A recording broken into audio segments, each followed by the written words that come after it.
ರಾಜ್ಯದಲ್ಲಿ ಲೋಕಸಭಾ ಚುನಾವಣೆಯ ಅಬ್ಬರದ ಪ್ರಚಾರಕ್ಕೆ ತೆರೆ ಬಿದ್ದಿದೆ. ಇನ್ನೇನಿದ್ರೂ ನಾಳೆ ಮೊದಲ ಹಂತದ ಮತದಾನ. ಅಖಾಡದಲ್ಲಿರೋ ಅಭ್ಯರ್ಥಿಗಳು ಬೆವರು ಸುರಿಸಿ ಕ್ಯಾಂಪೇನ್ ಮಾಡಿದ್ದಾರೆ. ಜೊತೆಗೆ ಸಿನಿಮಾ ನಟ ನಟಿಯರನ್ನು ಕರೆತಂದು ಪ್ರಚಾರ ಮಾಡಿಸಿದ್ದಾರೆ. ಅದೇ ರೀತಿ ಮಂಡ್ಯದಲ್ಲೂ ದರ್ಶನ್ ಕಾಂಗ್ರೆಸ್ ಅಭ್ಯರ್ಥಿ ಪರ ಮತಯಾಚನೆ ಮಾಡಿದ್ದಾರೆ. ಇಲ್ಲಿ ದರ್ಶನ್ ಕಾಂಗ್ರೆಸ್ ಪರ ಮತಯಾಚನೆ ಮಾಡ್ತಾರೆ, ಅದರಲ್ಲೂ ಮಂಡ್ಯದಲ್ಲಿ ಅಂದಾಗ ಕೊಂಚ ಅಚ್ಚರಿಯಾಗಿತ್ತು. ಯಾಕೆಂದರೆ ಕಳೆದ ಬಾರಿ ಸುಮಲತಾ ಪರ ಪ್ರಚಾರ ಮಾಡಿದ್ದ ದರ್ಶನ್ ಈಗ ಕಾಂಗ್ರೆಸ್ ಪರ ಹೇಗೆ ಅಂತ. ಆ ವಿಚಾರ ಇರಲಿ, ಈಗ ಬೆಂಗಳೂರು ಗ್ರಾಮಾಂತರದ ವಿಷಯಕ್ಕೆ ಬರೋಣ. ಬೆಂಗಳೂರು ಗ್ರಾಮಾಂತರದಲ್ಲಿ ಈ ಬಾರಿ ಎಂದೂ ಇಲ್ಲದ ಫೈಟ್ ಇರೋದಂತೂ ಸತ್ಯ. ಇದಕ್ಕೆ ಕಾರಣ ಮೈತ್ರಿ ಅಭ್ಯರ್ಥಿ ಡಾಕ್ಟರ್ ಮಂಜುನಾಥ್. ಡಿ.ಕೆ. ಸುರೇಶ್ ಅವರನ್ನು ಶತಾಯಗತಾಯ ಸೋಲಿಸಲೇಬೇಕು. ಈ ಮೂಲಕ ಡಿ.ಕೆ. ಬ್ರದರ್ಸ್ರನ್ನು ಕಟ್ಟಿ ಹಾಕಬೇಕು ಅಂತ ಬಿಜೆಪಿ ಹಾಗೂ ಜೆಡಿಎಸ್ ಪಣ ತೊಟ್ಟಿದೆ. ಆದರೆ ಅದು ಅಷ್ಟು ಸುಲಭದ ಮಾತಲ್ಲ. ಮೈತ್ರಿಯ ತಂತ್ರಕ್ಕೆ ಡಿ.ಕೆ. ಬ್ರದರ್ಸ್ ಪ್ರತಿತಂತ್ರ ಹೆಣೆದು ಪ್ರಚಾರ ಮಾಡಿದ್ದಾರೆ. ಈ ನಡುವೆ ತಮ್ಮ ಪರವಾಗಿ ಖ್ಯಾತ ಸಿನಿಮಾ ನಟ ಚಾಲೆಂಜಿಂಗ್ ಸ್ಟಾರ್ ದರ್ಶನ್ ಅವರನ್ನು ಕರೆತರಲು ಡಿ.ಕೆ. ಸುರೇಶ್ ಪ್ಲಾನ್ ಮಾಡಿದ್ರಂತೆ.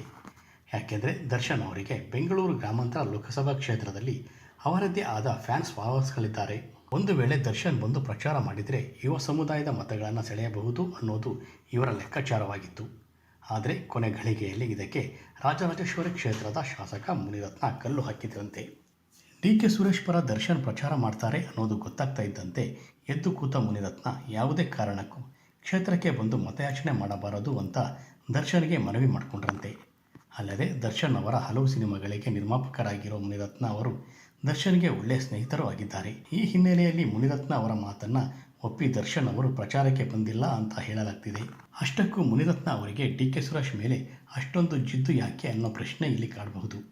ಅದು ಯಾಕೆಂದರೆ ಕಳೆದ ವಿಧಾನಸಭಾ ಚುನಾವಣೆಯಲ್ಲಿ ಮುನಿರತ್ನರನ್ನು ಸೋಲಿಸೋಕೆ ಡಿ.ಕೆ. ಸಹೋದರರು ಪಣ ತೊಟ್ಟಿದ್ರು. ಇದಕ್ಕಾಗಿ ಹಲವಾರು ತಂತ್ರಗಾರಿಕೆ ಮಾಡಿದರು. ಆದರೆ ಕಾಂಗ್ರೆಸ್ ಅಭ್ಯರ್ಥಿ ಕುಸುಮ ವಿರುದ್ಧ ಮುನಿರತ್ನ ಗೆಲುವು ಸಾಧಿಸಿದರು.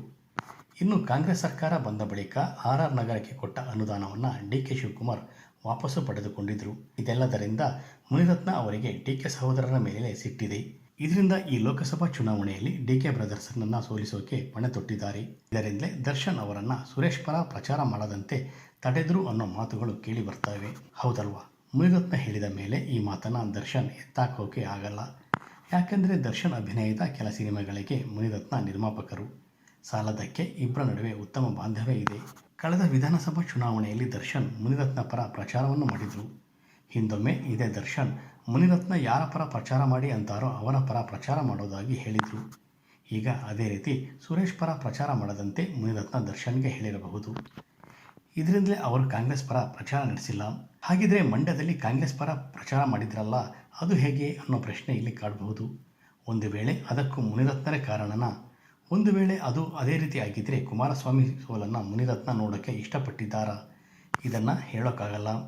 ಅಂತೂ ದರ್ಶನ್ ಬರ್ತಾರೆ, ಇದರಿಂದ ಒಂದಷ್ಟು ಯುವ ಸಮುದಾಯದ ಓಟುಗಳು ಬರುತ್ತೆ ಅನ್ನೋ ಲೆಕ್ಕಾಚಾರದಲ್ಲಿ ಡಿ.ಕೆ. ಬ್ರದರ್ಸ್ ಇದ್ದರು. ಆದರೆ ಕಳೆದ ವಿಧಾನಸಭಾ ಚುನಾವಣೆ ವೇಳೆ ಡಿ.ಕೆ. ಶಿವಕುಮಾರ್ ಹಾಗೂ ಡಿ.ಕೆ. ಸುರೇಶ್ ಕೊಟ್ಟಿದ್ದ ಕಾಟದಿಂದ ಸೇಡು ಇಟ್ಕೊಂಡಿದ್ದ ಮುನಿರತ್ನ ಇಂಥದ್ದೊಂದು ಪ್ಲಾನ್ ಮಾಡಿದ್ರಾ? ಯಾರಿಗೆ ಗೊತ್ತು, ಇದ್ದರೂ ಇರಬಹುದು.